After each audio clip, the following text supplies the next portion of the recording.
Unit 4 simple past tense. વિદ્યાર્થી મિત્રો, આજે આપણે સ્ટાન્ડર્ડ 7માં ઇંગ્લિશ ગ્રામર પ્રથમ સત્રમાં યુનિટ 4 સિમ્પલ પાસ્ટ ટેન્સ વિશે શીખીશું. સિમ્પલ પાસ્ટ ટેન્સ અર્થાત સાદો ભૂતકાળ. મિત્રો, સિમ્પલ પાસ્ટ ટેન્સ એટલે સાદો ભૂતકાળ. ભૂતકાળમાં કોઈ ક્રિયા બની હતી તે દર્શાવવા સિમ્પલ પાસ્ટ ટેન્સ વપરાય છે. આ કાળમાં વાક્યમાં ક્રિયાપદનું ભૂતકાળનું રૂપ વપરાય છે. કર્તા તરીકે કોઈ પણ પુરુષ કે વચન હોય, ભૂતકાળનું રૂપ સમાન રહે છે, જેમ કે I went, he went, you went વગેરે. અહીં ગોનું ભૂતકાળનું રૂપ વેન્ટ બધે એક જ સરખું રહે છે. મૂળ ક્રિયાપદ પરથી સાદા ભૂતકાળના રૂપો આ પ્રમાણે બને છે.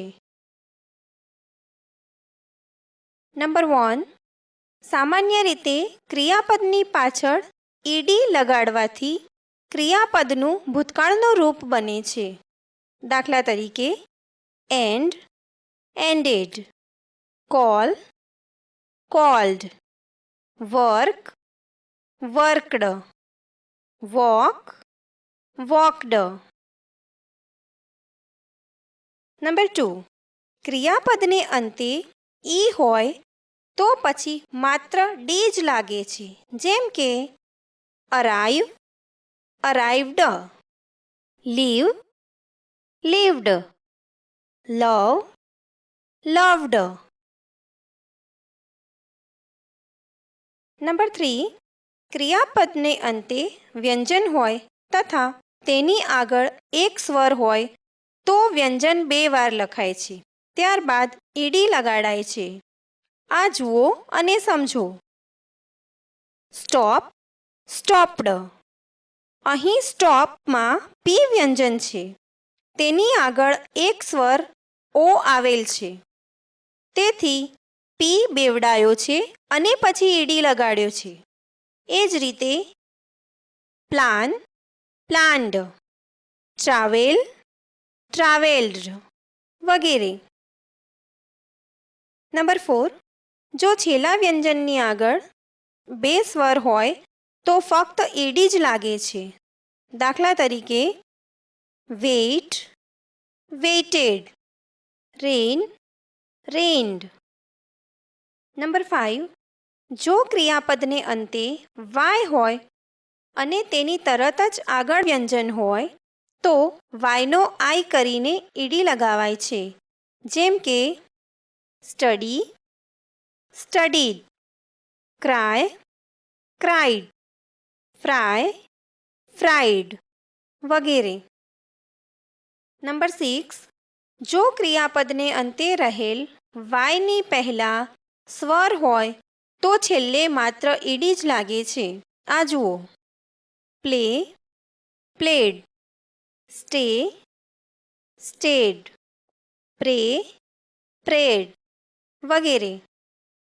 નંબર 7, કેટલાક ભૂતકાળના રૂપો એના એ જ રહે છે, જેમ કે કટ, પુટ, શર્ટ, રીડ. મિત્રો, અહીં બંને રીડના ઉચ્ચાર અલગ અલગ થાય છે.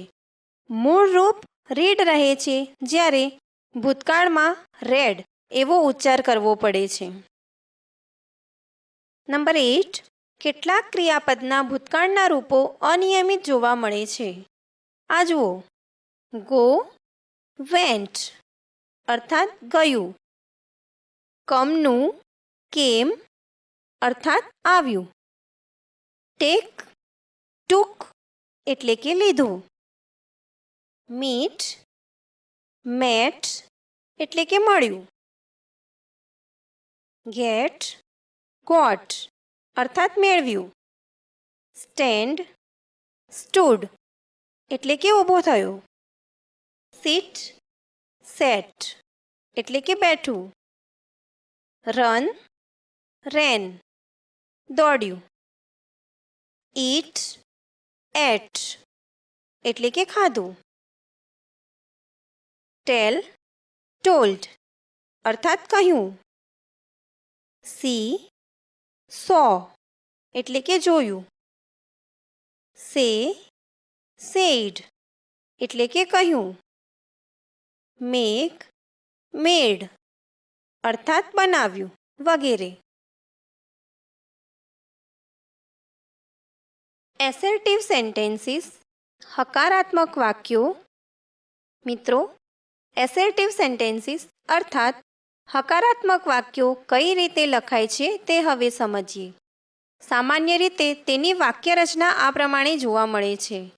વાક્યરચના: કર્તા પ્લસ ક્રિયાપદનું ભૂતકાળનું રૂપ પ્લસ કર્મ પ્લસ અન્ય શબ્દો. દાખલા તરીકે, આઈ પ્લેડ ક્રિકેટ યસ્ટરડે અર્થાત ગઈકાલે હું ક્રિકેટ રમ્યો. He read the book last night તેણે કાલે રાત્રે પુસ્તક વાંચ્યું. Niyati sang a song in the prayer hall નિયતિએ પ્રાર્થના ખંડમાં ગીત ગાયું. તો વળી આ પ્રમાણે પણ વાક્યરચના થઈ શકે છે. કર્તા પ્લસ વોઝ કે વેર પ્લસ કર્મ પ્લસ અન્ય શબ્દો.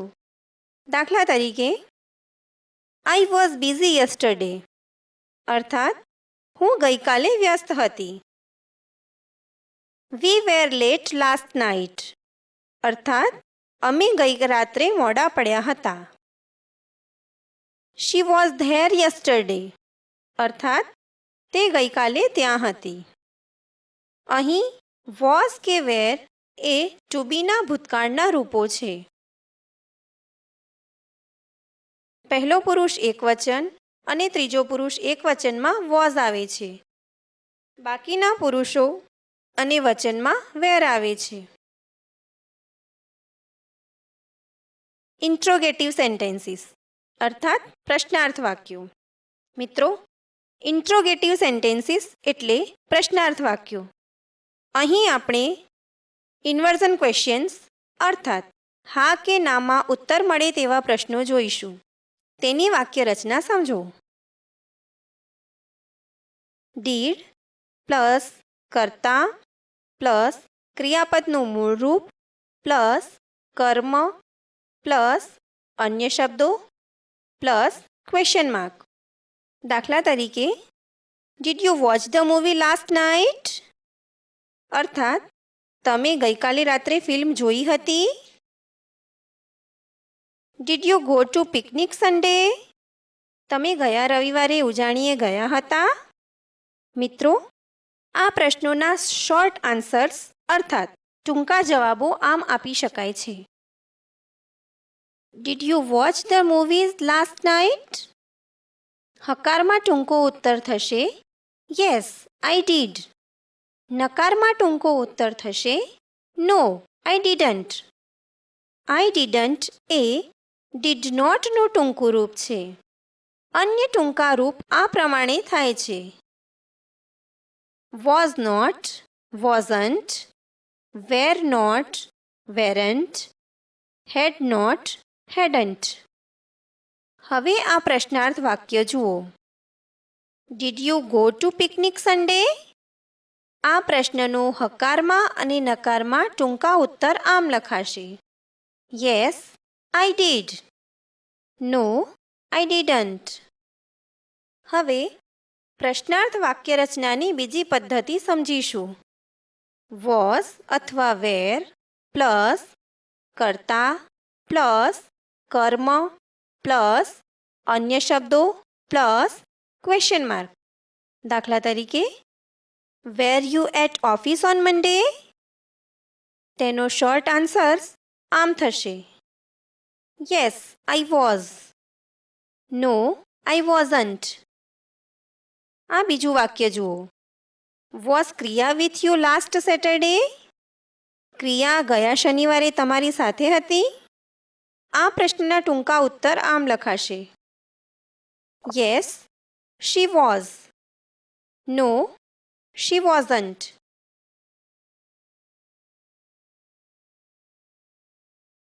નેગેટિવ સેન્ટેન્સીસ અર્થાત નકારાત્મક વાક્યો. મિત્રો, નેગેટિવ સેન્ટેન્સીસ અર્થાત નકારાત્મક વાક્યોની આ વાક્યરચના સમજો. વાક્યરચના: કર્તા plus did plus not plus ક્રિયાપદનું મૂળરૂપ પ્લસ કર્મ પ્લસ અન્ય શબ્દો. દાખલા તરીકે, he did not play football last week, અર્થાત ગયા અઠવાડિયે તે ફૂટબોલ રમ્યો નહોતો. They didn't come to my house last Diwali. ગઈ દિવાળીએ તેઓ મારા ઘરે આવ્યા ન હતા. She didn't do her homework yesterday. ગઈકાલે તેણે તેનું ગૃહકાર્ય કર્યું ન હતું. મિત્રો, નકાર વાક્યની આ બીજા પ્રકારની વાક્યરચના સમજો. કર્તા પ્લસ વોઝ કે વેર પ્લસ નોટ પ્લસ કર્મ પ્લસ અન્ય શબ્દો. વોઝ કે વેર પ્લસ નોટને બદલે અહીં વોઝન્ટ કે વેરેન્ટ પણ વપરાય છે. આ ઉદાહરણ જુઓ. I wasn't there in the class. હું વર્ગમાં ન હતો. They were not at home yesterday. તેઓ ગઈકાલે ઘરમાં ન હતા. He wasn't with me last night, અર્થાત ગઈ રાત્રે તે મારી સાથે ન હતો. હવે જોઈએ WH ક્વેશ્ચન્સ. મિત્રો, હવે WH ક્વેશ્ચન્સ વિશે સમજીએ. અહીં WH એટલે what, where, when, who, whom, how many તથા હાઉ મચ. આ દરેકનો ઉપયોગ સાદા ભૂતકાળમાં કઈ રીતે થાય છે તે એક એક ઉદાહરણ દ્વારા સમજીએ. Where did you play cricket yesterday? ગઈકાલે તમે ક્રિકેટ ક્યાં રમ્યા હતા? What did you eat last night? અર્થાત ગઈકાલે રાત્રે તમે શું ખાધું હતું? Who called you in the morning? સવારે તમને કોણે બોલાવ્યા હતા? Why was Roshan sad yesterday? ગઈકાલે રોશન દુઃખી કેમ હતો? How much did your new shirt cost? તમારો નવો શર્ટ કેટલાનો છે? How many pens did you buy yesterday?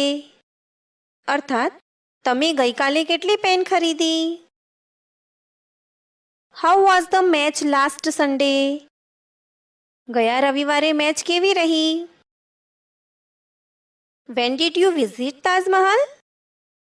તમે તાજમહેલની મુલાકાત ક્યારે લીધી? Home did you help yesterday? તમે ગઈકાલે કોને મદદ કરી?